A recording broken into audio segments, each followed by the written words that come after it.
Hi everyone, happy Monday. Today is Monday, August 24th. Your agenda today is to complete your warm-up. We'll go over some things about Chromebooks.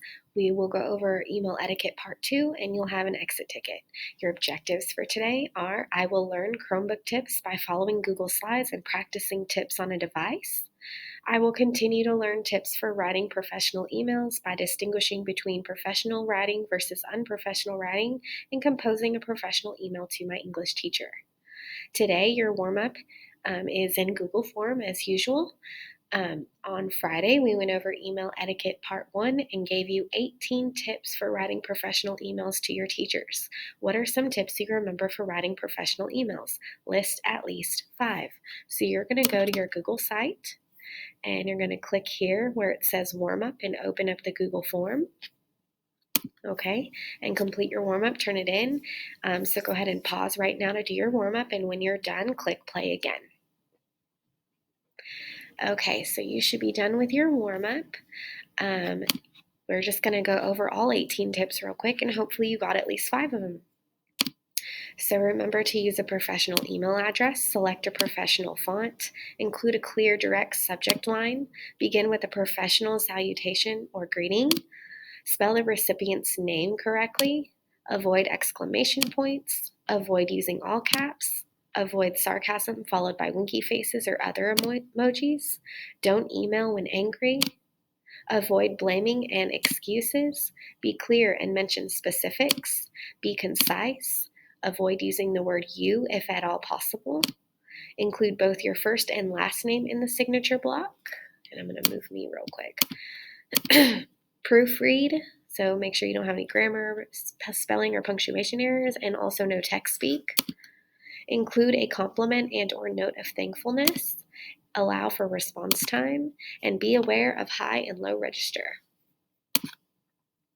All right, so we're going to start going over, today is the first day of tech with DHS, and we're going to go over some things about your Chromebook.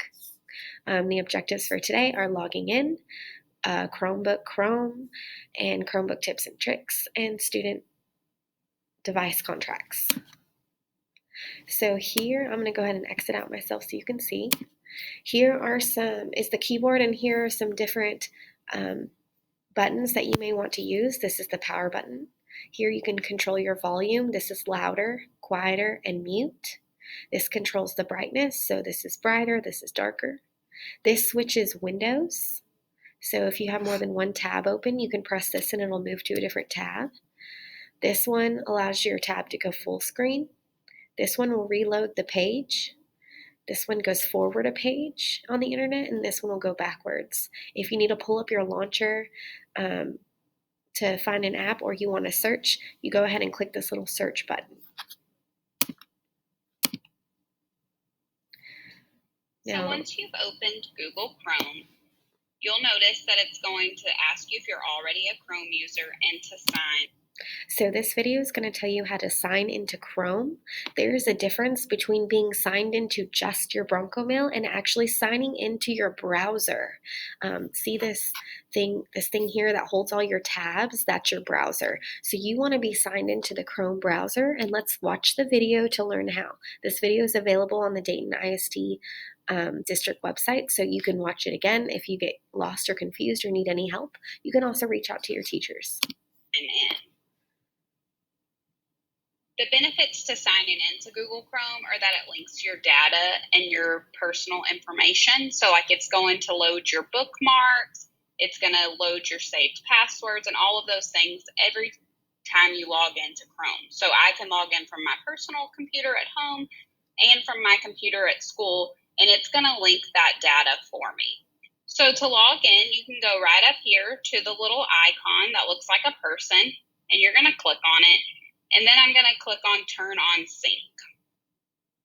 It's going to come up to a login page, and I'm going to type in my Dayton ISD email, and then my password. For you, that's going to be your Bronco Mail and then your password.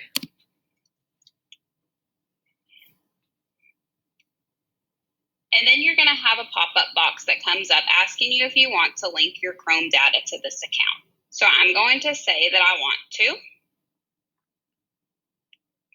And then it's going to also ask you if you want to turn on sync. So that means it will sync your settings between all of the different devices. So I'm going to say, yes, I'm in.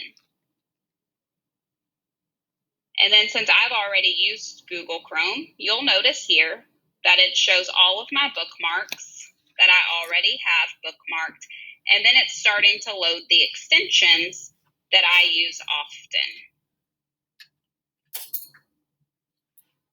So it takes a little bit of time to load them all. But then if I'm wanting to sign out of Google Chrome, like this isn't my machine, I need to log out, I'm going to go right back up here to my little icon. And I'm going to click on this gear right here that says Manage People. And then you'll notice here's my icon again. I'm going to click on these three little dots, and I'm going to say Remove this person. And then remove this person again. And then now I'm logged out of Google Chrome on this machine. Okay, so that seems pretty easy, right? If you need any help, that you ask for help. Here are some more things. At the bottom of your screen is this taskbar. You have the launcher button, which is where everything installed on your system appears. So all of your apps, when you click this launcher and pull it up, it'll have like apps like these for you to click on. Your Clever will be in there. So you can open it by either tapping on that search key that was on the keyboard that I showed you, or clicking this in the lower left corner, and then clicking the upward facing arrow in the partial drawer that appears. Over here, you have your menu that shows where your battery life is and your time. And also, if you click this little button, this is where you can connect to Wi-Fi. You're also able to connect to accessibility features there. And if you want to do that and need help, please reach out to your teacher for more information. Here are some keyboard shortcuts. So high schoolers, you might sometimes need to take a screenshot of your page to send to a teacher. Remember the window button that we showed you in the first slide. So you press Control and that button at the same time it'll take a screenshot of your entire page. If you press Control, Shift, and that window button at the same time, it'll take a partial screenshot where you'll be able to draw a box around or drag a box around the part that you want to screenshot, and it'll only take a picture of that. Now, there is no caps lock button on the Google Chromebook, so you'll have to press Alt and the search key at the same time to do caps lock. And to lock your screen, so locking your screen means that you'll have to sign in again, but it won't like sign totally out of your account. You'll still be signed in, but nobody can mess with anything. So you'll click Control, Shift, and L. Okay, and it'll just temporarily lock your screen. If you decide you don't have to close the cover and you just want to walk away to go to the bathroom or something, go ahead and lock your screen. And then when you come back, put in your password and it'll open right back up where you were at. Control, Alt, and this / opens a list of available keyboard shortcuts. So if ever you're not sure what the shortcuts are, just press these three buttons together and you'll get a list. Here are some touchpad tips.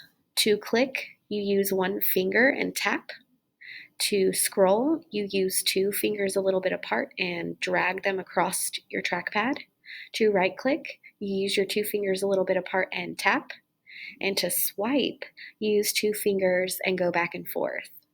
You can zoom in by taking your two fingers together and pulling them apart diagonal like these arrows. And you can zoom out by having your two fingers apart and pulling them together like these arrows show.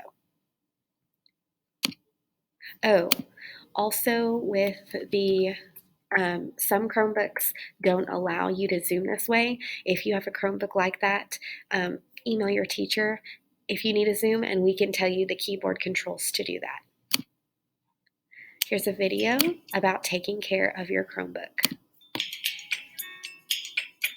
So, you've got a Chromebook. Now what?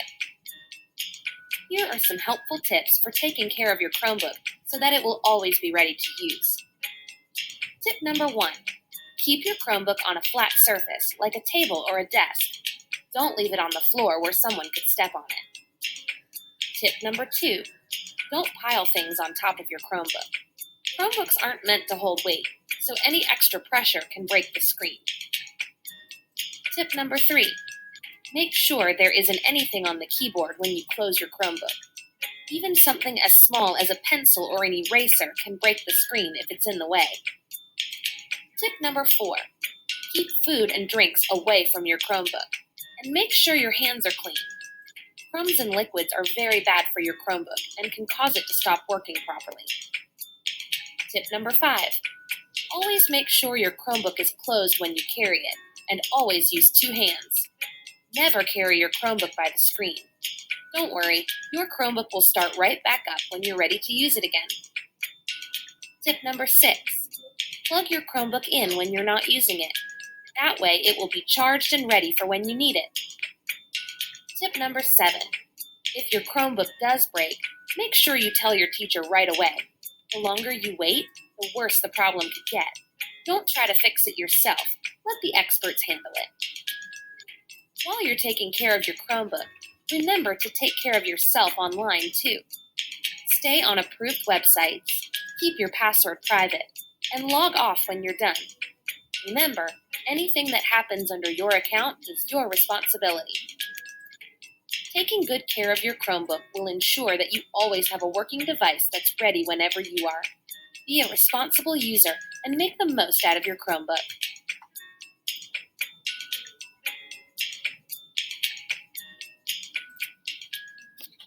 All right, and that's the end of our Chromebook tips and tricks, and we're going to go ahead and end this video here so that if you need to take a break, you can, and then there's going to be another video with the rest of today's lesson.